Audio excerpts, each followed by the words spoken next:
Hello, ഞാൻ ആതിര. എല്ലാവർക്കും life മേക്കിൻ്റെ പുതിയൊരു വീഡിയോയിലേക്ക് ഒരിക്കൽ കൂടി സ്വാഗതം.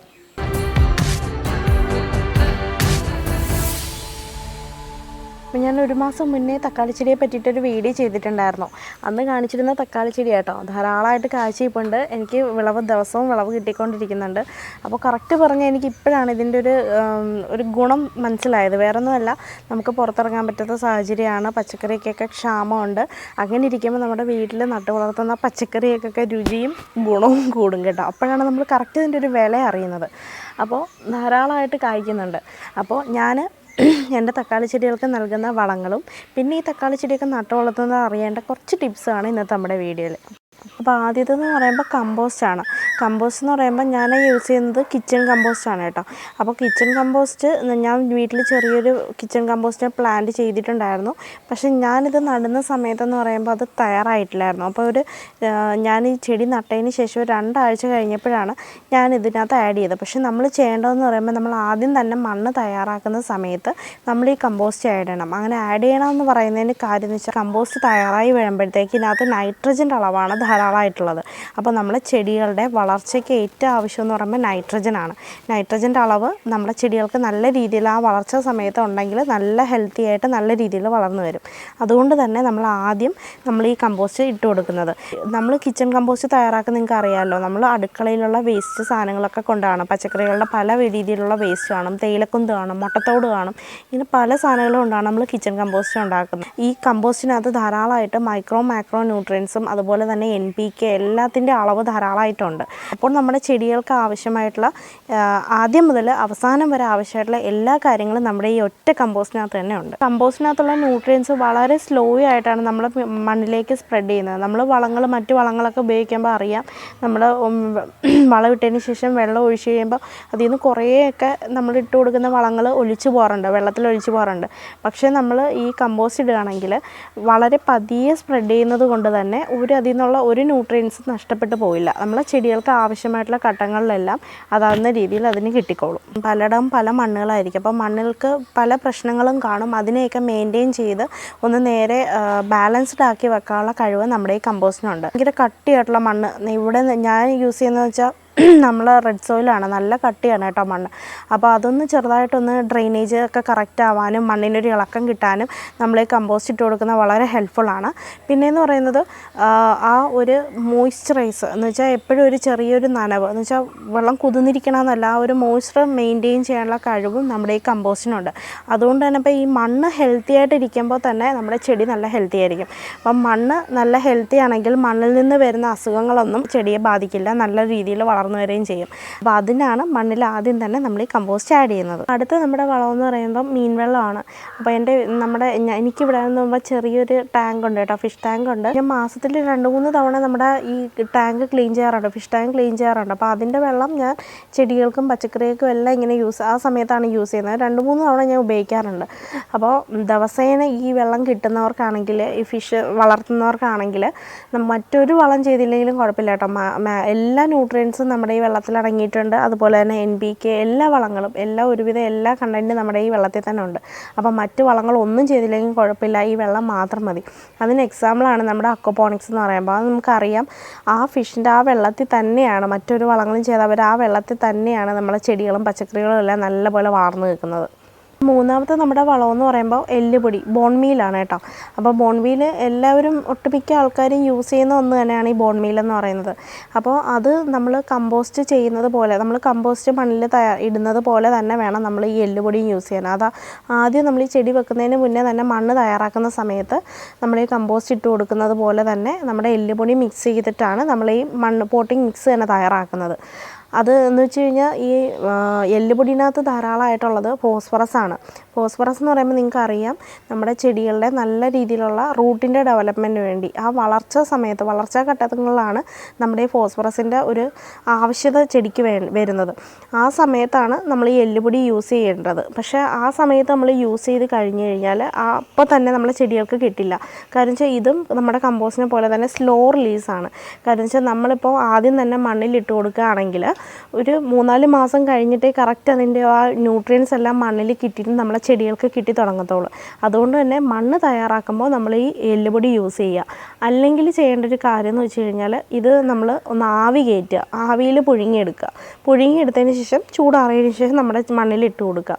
അപ്പോൾ ഇങ്ങനെയൊക്കെ ചെയ്യുകയാണെങ്കിൽ നല്ല രീതിയിൽ നമ്മുടെ ചെടി തഴച്ച് വളരും. ഇതായിട്ട് ഞാൻ ഉപയോഗിക്കുന്ന വളം എന്ന് വെച്ചാൽ ചാണകമാണ് കേട്ടോ.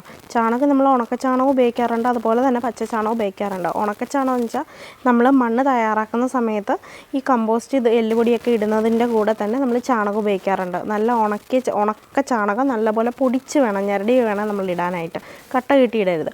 പിന്നെ യൂസ് ചെയ്യുന്ന പച്ചച്ചാണകമാണ്. പച്ചച്ചാണകം ഞാൻ വല്ലപ്പോഴും ഒക്കെ 15 ദിവസം കൂടുമ്പോഴൊക്കെ ഞാൻ ചെടികൾക്ക് നൽകാറുണ്ട്. നൽകുന്നതെന്ന് വെച്ചാൽ ഡയറക്റ്റ് നമ്മൾ പച്ചച്ചാണകം കൊണ്ടുവന്ന് ഇട്ട് കൊടുക്കില്ല. അങ്ങനെ ഇട്ട് കൊടുക്കുകയാണെങ്കിൽ പുഴുവിൻ്റെ ശല്യം കൂടുകയും നമ്മൾ ചെടി പെട്ടെന്ന് നശിച്ചു പോവുകയും ചെയ്യും. ഈ വേരിനൊക്കെ ചീയലൊക്കെ വന്നിട്ട് പെട്ടെന്ന് നശിച്ചു പോകും.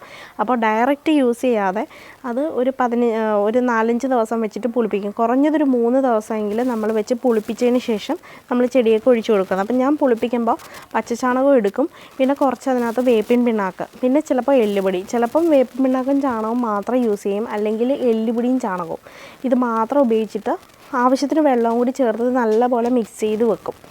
അപ്പോൾ ചാണകം എടുക്കും, ഒരു ബക്കറ്റ് ചാണകമൊക്കെ ആയിരിക്കും ചിലപ്പോൾ ഞാൻ എടുത്തുകൊണ്ട് വരുന്നത് കേട്ടോ.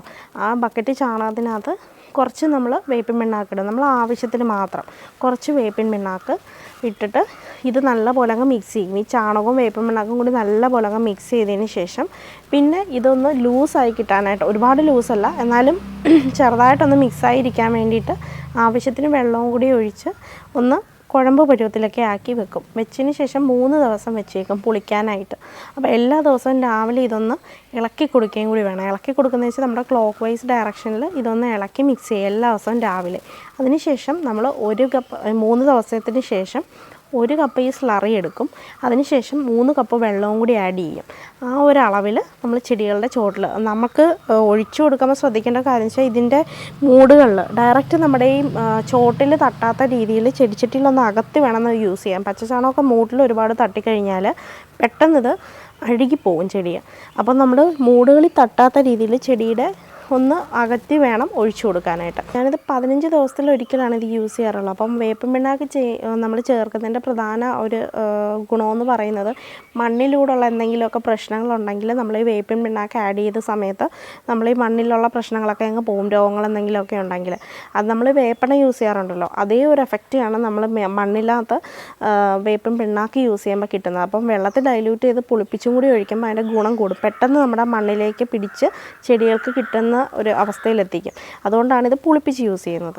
അടുത്തതെന്ന് പറയുമ്പോൾ നമ്മുടെ ഫിഷ് അമിനയാണ്. അപ്പം നമ്മൾ കടകളിലൊക്കെ മേടിക്കാൻ, നഴ്സറികളിലൊക്കെ മേടിക്കാൻ കിട്ടും. ചെറിയ ബോട്ടിലൊക്കെ ഫിഷ് അമിനോ ആസിഡ് എന്ന് പറയുമ്പോൾ മേടിക്കാൻ കിട്ടും. പിന്നെ വീടുകളിൽ ചെയ്യുന്ന ആൾക്കാരും ഉണ്ട് കേട്ടോ. വീട്ടിൽ മീൻ വെച്ചിട്ട് ചെയ്യുന്ന ആൾക്കാരും ഉണ്ട്. മത്തി വെച്ചിട്ടാണ് കൂടുതലും ചെയ്യുന്നത്.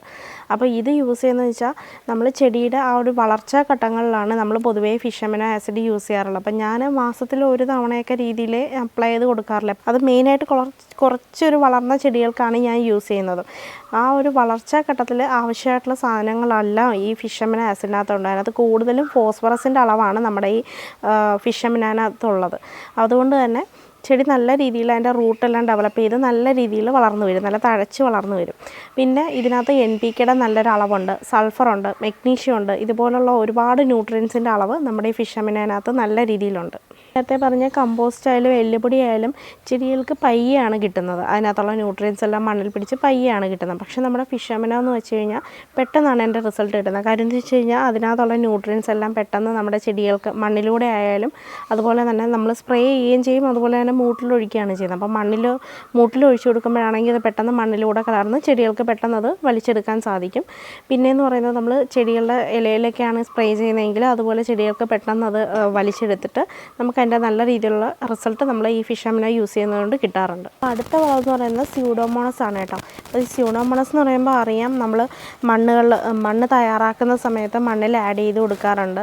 പിന്നെ ഞാനാണെങ്കിൽ വിത്തൊക്കെ മുളപ്പിക്കുന്നതിന് നമ്മൾ കുറച്ച് നേരം വെള്ളത്തിൽ ഇട്ട് വെക്കുമല്ലോ, ആ വെള്ളത്തിൽ ഇട്ടതിന് ശേഷം ഈ സ്യൂഡോമോണസ് ലൈനിയിൽ കുറച്ച് നേരം ഇട്ടതിന് ശേഷമാണ് ഞാൻ വിത്തുകളൊക്കെ പാകി കിളിപ്പിക്കാറുള്ളത്. അപ്പോൾ അത് ചെടികൾ വളരുമ്പോൾ ആ കരുത്തോട് കൂടിയിട്ട് നല്ല ആരോഗ്യത്തോടു കൂടി വളരാൻ വേണ്ടിയിട്ടാണ് നമ്മൾ അങ്ങനെ ചെയ്യുന്നത്. വിത്തുകളും പൊക്കിയിട്ടതിന് ശേഷം നമ്മൾ നടുന്നത്. അപ്പോൾ അതുകൂടാതെ നമ്മൾ ഈ തക്കാളി ചെടികളിലൊക്കെ കാണുന്ന പ്രധാന ഒരു രോഗമാണ് വാട്ടരോഗം എന്ന് പറയുന്നത്. നല്ല ഹെൽത്തി ആയിട്ട് നിൽക്കുന്നൊരു ചെടി ഇതുപോലൊക്കെ കായ്ച്ച് നിൽക്കും, അല്ലെങ്കിൽ ചെറിയ ചെടിയായിരിക്കും, നല്ല ഹെൽത്തായിട്ട് നമ്മൾ നിൽക്കും. പെട്ടെന്ന് എന്തോ സൂര്യാഘാതം ഏറ്റതുപോലെ എന്നൊക്കെ പറയുന്നത് പോലെ പെട്ടെന്നായിരിക്കും അത് വാടി നിൽക്കുന്നത്. നമ്മൾ വിചാരിക്കും വേറെ എന്തെങ്കിലും പ്രശ്നമായിരിക്കും, വെയിലിൻ്റെ പ്രശ്നമായിരിക്കും എന്ന്. പക്ഷേ വെയിലിൻ്റെ പ്രശ്നമൊന്നുമല്ല, ഈ ബാക്ടീരിയൽ വാട്ടം എന്ന് പറയുന്നൊരു അസുഖമാണ്.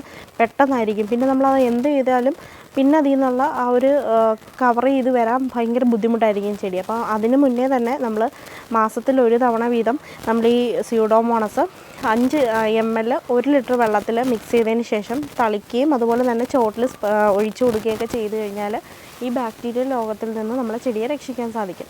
പിന്നെ അത് മാത്രമല്ല, നമ്മൾ 20 ഗ്രാം എടുത്തിട്ട് മൂടുകളിൽ നമ്മൾ ചെടികളുടെ ചോട്ടിൽ ഗ്രോ ബാഗുകളിലിട്ട് വല്ലപ്പോഴും ഒന്ന് മാസത്തിലൊരു തവണ കേട്ടോ ഒന്ന് ഇളക്കി കൊടുത്തു കഴിഞ്ഞാൽ അത് നല്ല രീതിയിൽ ഗുണം ചെയ്യും. ഇത് രണ്ടും ഒരുമിച്ച് ചെയ്യണമെന്നില്ല. ഒന്നുകിൽ ചോടുകളിൽ ഇട്ട് കൊടുക്കാം, അല്ലെങ്കിൽ നമുക്കിതുപോലെ വെള്ളത്തിൽ സ്പ്രേ ചെയ്ത് യൂസ് ചെയ്യാം മാസത്തിലൊരു തവണ കേട്ടോ. പിന്നെ കുരുടിപ്പെന്ന് പറയുന്ന രോഗം നമ്മൾ പലരും കാണാറുണ്ട്. കുരുടിച്ച് നിൽക്കുന്ന ചെടി നല്ല രീതിയിൽ വളരാതെ കുരുടിച്ച് നിൽക്കുന്നതൊക്കെ കാണാറുണ്ട്. പിന്നെ അതുപോലെ തന്നെ ഓരോ ഡിസീസ് നമ്മൾ പല രീതിയിലുള്ള അസുഖങ്ങൾ നമ്മൾ തക്കാളിയിൽ കാണാറുണ്ട്. അതിനൊക്കെ ഒരു പരിഹാരമാണ് നമ്മുടെ ഈ സ്യൂഡോമോണസ് കൊണ്ടുള്ളത്. അപ്പം നമുക്ക് 2 തരത്തിൽ നമുക്ക് സ്യൂഡോമോണസ് മേടിക്കാൻ കിട്ടും കേട്ടോ. പൊടിയായിട്ടും മേടിക്കാൻ കിട്ടും, അതുപോലെ തന്നെ ലിക്വിഡായിട്ട് മേടിക്കാൻ കിട്ടും. അതുകൊണ്ടാണ് ഞാൻ പറഞ്ഞത് ഈ ലിക്വിഡ് ആയിട്ടുള്ള ചെറിയ കുപ്പിയിൽ നമ്മൾ സ്യൂഡോമോണസ് മേടിക്കുകയാണെങ്കിൽ അതാണ് ഞാൻ പറഞ്ഞത് 5 ml എടുക്കുക 1 ലിറ്റർ വെള്ളത്തിലെന്ന്. മറ്റേ പൊടിയാണെങ്കിൽ നമുക്ക് പൊടി 20 ഗ്രാം എടുത്തിട്ട് ചോട്ടുകളിൽ ഇട്ട് കൊടുക്കുകയാണ് വേണ്ടത്. അപ്പോൾ ഇത് രണ്ടും ചെയ്യുന്നത് നമ്മൾ ഒരു വാട്ടരോഗം വന്നതിന് ശേഷം നമ്മൾ ട്രീറ്റ് ചെയ്തിട്ട് കാര്യമില്ല കേട്ടോ. നമ്മൾ എത്രയൊക്കെ പിന്നെ എന്തൊക്കെ ചെയ്ത് ട്രീറ്റ് ചെയ്തെന്ന് പറഞ്ഞാലും ആ ചെടി നേരെ ആവില്ല. അപ്പോൾ വരാതിരിക്കാനായിട്ട് മാസത്തിലൊരു തവണ കറക്റ്റ് ഇത് നൽകുകയാണ് ചെയ്യേണ്ടത്. അപ്പോൾ ഇത് വന്നു കഴിഞ്ഞിട്ടുണ്ടെങ്കിൽ നമ്മൾ ആ ചെടി മൂടോട് തന്നെ പുഴുത് നശിപ്പിച്ച് കളയണം, അല്ലെങ്കിൽ ഇത് അടുത്തടുത്തതിന് ഇരിക്കുന്നതിനെല്ലാം ഇത് പടരും. ഏതെങ്കിലും ചെടികളിൽ അങ്ങനെ പെട്ടെന്ന് ഇങ്ങനെ വാട്ടം പോലെ കണ്ടിട്ടുണ്ടെങ്കിൽ അത് പിഴുത് മാറ്റുക. അത് തക്കാളിക്ക് മാത്രമല്ല കേട്ടോ, നമ്മുടെ പച്ചമുളകിനും വഴുതനയ്ക്കും ഒക്കെ വരുന്നൊരു കാര്യമാണ് ഈ ബാക്ടീരിയൽ വാട്ടം എന്ന് പറയുന്നത്. അപ്പോൾ അടുത്തെന്ന് പറയുമ്പോൾ കുമ്മായമാണ്. കുമ്മായം നമ്മൾ ഇതുപോലെ മൂടുകളിൽ യൂസ് ചെയ്യാം കേട്ടോ. അപ്പം ഞാൻ ചെയ്യുന്നതെന്ന് വെച്ചാൽ മാസത്തിലൊരു തവണ ഇത് ചോട്ടിൽ നമ്മളെ ഈ ചെടിയുടെ മൂടുകളിൽ തട്ടാത്ത രീതി വേണം, തണ്ടിൽ തട്ടാത്ത രീതിയിൽ നമ്മൾ ഏകദേശം ഒരു 10 ഗ്രാം വീതം എടുത്തിട്ട് ഒരു ചെടിക്കുന്ന രീതിയിൽ ഇട്ട് കൊടുത്തിട്ട് ഒന്ന് ജസ്റ്റ് ഒന്ന് ഇളക്കി കൊടുക്കുക. അപ്പോൾ അങ്ങനെ ചെയ്യുമ്പോൾ നമ്മുടെ ഈ വാട്ടരോഗവും പിന്നെ മണ്ണിലുള്ള ബാക്ടീരിയ രോഗം ഇതിനെയൊക്കെ മാറ്റിയിട്ട് ചെടി നല്ല രീതിയിൽ വളർന്നു വരാൻ സഹായിക്കുക. കൂടാതെ നമ്മൾ മണ്ണിലുള്ള ഈ അമ്ലത്വത്തെ കുറയ്ക്കാനും നമ്മളെ ഈ കുമ്മായം യൂസ് ചെയ്യുന്നുണ്ട്, ഹെൽപ്പ് ചെയ്യുന്നുണ്ട്. നമ്മുടെ വീട്ടുമുറ്റത്തൊക്കെ ഇതുപോലെ തക്കാളി പിടിച്ച് നിൽക്കുന്ന പച്ച കളറിലും മഞ്ഞ കളിലും ഒക്കെ പിടിച്ച് നിൽക്കുന്ന കാണുമ്പോൾ നമുക്ക് പ്രത്യേക ഒരു സന്തോഷമല്ലേ. അപ്പോൾ ഇതൊക്കെ നട്ട് വളർത്തിയിരിക്കുന്ന കാണുമ്പോൾ പലർക്കും തോന്നാറുണ്ടല്ലേ ഇത് അത്ര വലിയ കാര്യമില്ല, ചെടി നട്ട് വളർത്തിയ കായ് തരില്ലേന്ന്. അപ്പോൾ അങ്ങനെയല്ല, നമ്മൾ അത്യാവശ്യം നല്ല രീതിയിൽ എഫേർട്ട് കൊടുക്കേണ്ട ഒന്ന് തന്നെയാണ് നമ്മൾ ഈ പച്ചക്കറി കൃഷി എന്നൊക്കെ പറയുന്നത് തന്നെ. നമ്മൾ എത്രത്തോളം അതിന് വേണ്ടിയിട്ട് മെനക്കെട്ട് ഇറങ്ങുന്ന, അതിനെ നോക്കുന്ന, പരിപാലിക്കുന്ന എന്ന രീതിയിലിരിക്കും അതിന് നമുക്ക് തിരിച്ച് കിട്ടുന്ന കാര്യങ്ങൾ. അപ്പോൾ അത്ര എളുപ്പമല്ല കേട്ടോ ഇതൊന്നും. അപ്പോൾ ഇതൊക്കെ കണ്ടിട്ട് പലർക്കും വീട്ടുമുറ്റത്ത് തക്കാളി ചെടിയും മറ്റ് ചെടികൾ പച്ചക്കറികളും ഒക്കെ നട്ടുവളർത്താൻ തോന്നില്ലേ. അപ്പോൾ നല്ല രീതിയിൽ ഇതൊക്കെ വിഷമില്ലാത്ത പച്ചക്കറികൾ നമ്മുടെ വീട്ടിൽ തന്നെ നട്ടുവളർത്താൻ ശ്രമിക്കുക. അപ്പോൾ ഇത് മാത്രമല്ല കേട്ടോ, തക്കാളിയെ പറ്റി ഞാൻ ഈ പറഞ്ഞ കാര്യങ്ങൾ മാത്രമല്ല, കുറേ കൂടെ കാര്യങ്ങളൊക്കെ ഉണ്ട്. അത് മറ്റൊരു വീഡിയോയിൽ ഞാൻ ഉൾപ്പെടുത്താൻ ശ്രമിക്കാം. അപ്പോൾ മറ്റൊരു വീഡിയോ ആയിട്ട് കാണുന്നവരേക്കും